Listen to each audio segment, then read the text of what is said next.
25வது தராவே தொழுகையை தொழுதுவிட்டு அமர்ந்திருக்கிறோம். நபிகள் பெருமானார் ஸல்லல்லாஹு அலைஹி வஸல்லம் அவர்கள் சொல்வார்கள், குர்ஆனில் 30 ஆயத்துகளை கொண்ட ஒரு சூரா இருக்கிறது.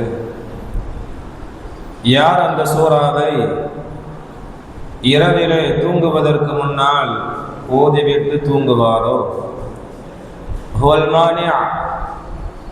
அந்த சூரா கபருடைய வேதனையை விட்டு அவரை தடுக்கிறது, பாதுகாக்கிறது என்பதாக சொல்வார்கள். சொல்லிட்டு அது எந்த சூரா அப்படின்னா சொல்லுவாங்க, அதுதான் சூரத்துல் முல்க். தபாரக்கல்லதீ பியதிஹில் முல்க் என்று வரக்கூடிய 29வது ஜுஸுவினுடைய ஆரம்ப சூரா. இன்னைக்கு அந்த சூரா தான் ஆரம்பத்தில் ஓதப்பட்டது. பொதுவாகவே குர்ஆனை ஓதுவதால் எழுத்திற்கு 10 நன்மை உண்டு.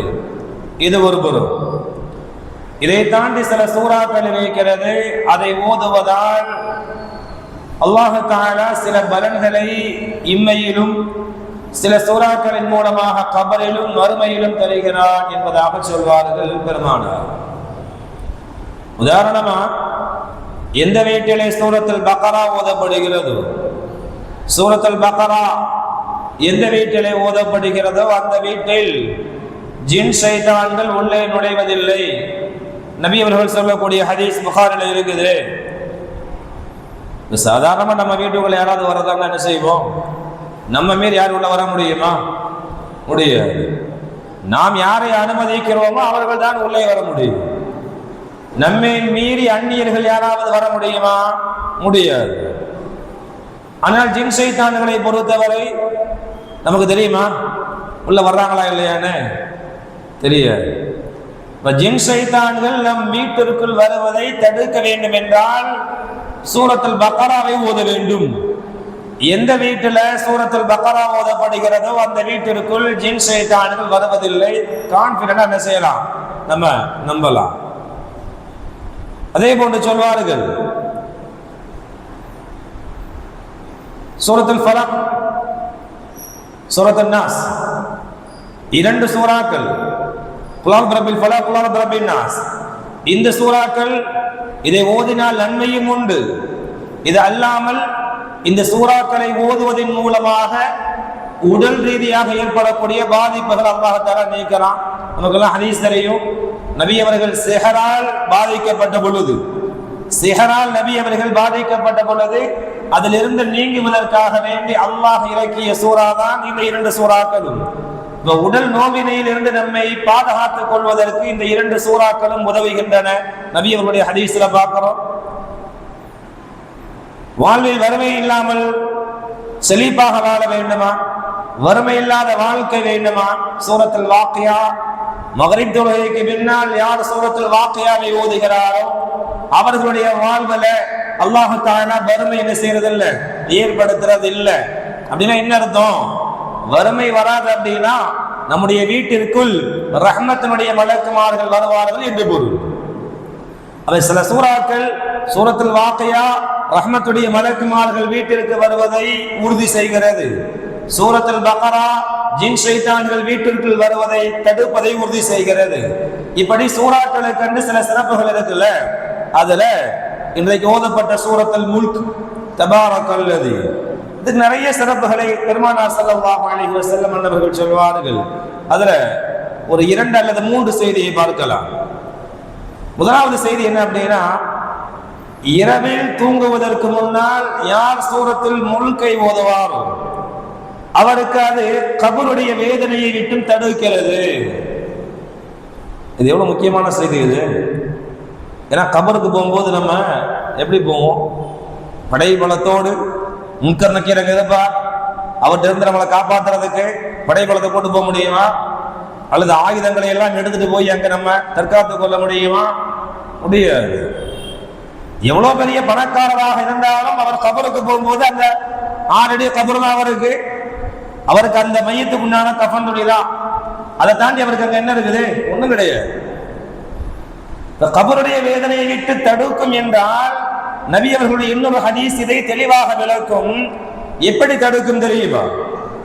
தபாரக் சூரா, சூரத்துல் முல்க் இறந்தவருக்கு அருகிலே வந்து இருந்து கொள்ளும். ஹதீஸ்ல இப்படியே வரும்.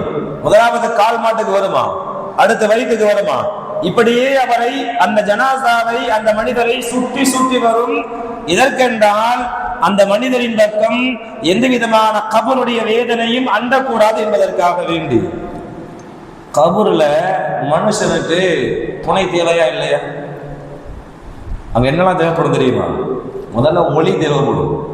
இன்னைக்கு நம்ம என்ன செய்யறோம்? வீட்டுல யூபிஎஸ் இல்லாத வீட்டுல வச்சுக்கணும். யூபிஎஸ் இல்ல, தனியா படுத்து கிடக்கிறோம். திடீர்னு கரண்ட் போயிருச்சு. கரண்ட் போன முதல்ல என்னத்தை தேடும்? மெழுகுவர்த்தி. இன்னைக்கு மெழுகுவர்த்தினால செல்போன் லைட் இருக்குது. ஆக மொத்தம் ஒளியை தேடுவோம். ஏனென்றால் இருட்டை நாம் விரும்ப மாட்டோம். அப்படித்தானே? இருட்டை விரும்ப மாட்டோம், இருட்டை பயப்படுவோம். எனவே இருட்டிலிருந்து நம்மை பாதுகாத்துக் கொள்வதற்கு ஒளியை தேடுகிறோம். அப்படித்தானே? கபர் எப்படி இருக்கும்? கபருக்கு எப்படி இருக்கும்? அங்க இரவும் பகலும் ஒண்ணுதான். இங்கேயாச்சும் பகல்ல வெளிச்சமா இருக்கும், நைட்டு இருட்டா இருக்கும். கபர் எப்படி இருக்கும்? எல்லா நேரமும் கபர் இருட்டாதான் இருக்கும். இப்ப இருட்டான கபர்ல முதல்ல நமக்கு என்ன தேவை? ஃபர்ஸ்ட் என்ன தேவை? ஒளி தேவை. இந்த ஒளியை தபாரக் சூராவின் மூலமாக அதை ஓதக்கூடிய மனிதர் கபரிலே பெறுகிறார். இது முதல் செய்தி. இரண்டாவது, கபருடைய வேதனை விட்டும் தடுக்கப்படுகிறார். கபருடைய வேதனை என்ன? ஃபர்ஸ்ட் எங்க இருந்து ஸ்டார்ட் ஆகும் தெரியுமா? முன்கர் நக்கீர் வர்றாங்கல்ல, அவங்க ரொம்ப சலாஹத்தான முறையெல்லாம் வரமாட்டார். அவருடைய உருவத்தை பார்த்தாலே பயம் வந்துடும். முன்கர் நக்கீர் மலக்கள் இருக்கிறாங்களே, மன் ரப்பக்கன் கேள்வி கேட்க வர்றாங்கல்ல கபர் வச்ச பின்னாடி, அவர்களை பார்த்தாலே ஒரு விதமான பயம் ஜனாசா அந்த மனிதருக்கு ஏற்படுமா? அந்த அளவுக்கு பயங்கரமா இருப்பாங்க. அப்ப கூட ஒரு ஆள் வேணும் தானே? கேள்வி கேட்கும் போது துணைக்கு ஒரு ஆள் இருந்தா, இப்ப நம்ம உலகத்துல பாக்குறோமா இல்லையா? கொஞ்சம் இப்ப இன்டர்வியூக்கு போறோம், துணைக்கு ஆளை கூட்டு போறோமா இல்லையா? அல்லது ஏதோ பிரச்சனைக்கு தனியா போறது இல்லை, நம்மளுக்கு ஹெல்ப் பண்றதுக்கு ஆள் இருந்தா கொஞ்சம் நமக்கு நம்பிக்கை இருக்கா இல்லையா? நம்பிக்கையோட ஃபேஸ் பண்றோமா இல்லையா? இந்த நம்பிக்கையே முன்கர் நக்கீர் கேள்வி கேட்கும் பொழுது ஒரு மனிதருக்கு தபாரக் சூரா கொடுக்கிறது. அது கூட தான் இருக்கு. எது வரைக்கும் கூட இருக்குன்னா, அந்த மனிதர் கபரிலே இருக்கின்ற வரை அந்த சூரா அவரை பாதுகாக்கும். நபியவர்கள் சொல்வார்கள், கபருடைய வேதனையை விட்டு தடுக்கிறது. கபருடைய வேதனையை விட்டு அவரை வெற்றி பெற செய்கிறது. இது இரண்டாவது செய்தி. முதல் செய்தி என்ன? கபர் இருட்டுல அவருக்கு பிரகாசத்தை வழங்குகிறது. ஒன்று. கபருடைய வேதனையை விட்டு அவரை பாதுகாக்கிறது என்பது இரண்டு. மூன்றாவது, மறுமை நாளில் அவருக்கு இந்த சூரா பரிந்துரை செய்கிறது. ஷஃபாத். இது ரொம்ப முக்கியம். மறுமை நாள்ல ஷஃபாத் கிடைக்கிறது. நம்ம அமல்கள் மூலமா சொர்க்கத்துக்கு போறது ஒரு முறை இருந்தாலும் அமல் பத்தல. அப்ப என்ன செய்வோம்? நம்ம நபிமார்கள் தேடி போவோம். நபிமார்களுடைய தயவான சொர்க்கத்துக்கு போயிடலான்னு. இன்னும் நபியினுடைய ஷஃபாத்தின் மூலமாக சொர்க்கத்துக்கு போகணும். அப்படி இல்லைன்னா குர்ஆனை மனனம் செய்த ஹாஃபிஸ்களை பிள்ளையாக பெற்றிருந்தால் அந்த ஹாஃபிஸ்களை என்ன செய்வாங்க? அந்த ஹாஃபிஸ்கள் பெற்றவங்களை சொர்க்கத்துக்கு கூட்டு போயிடுவாங்க அவங்களுடைய பரிந்துரையில.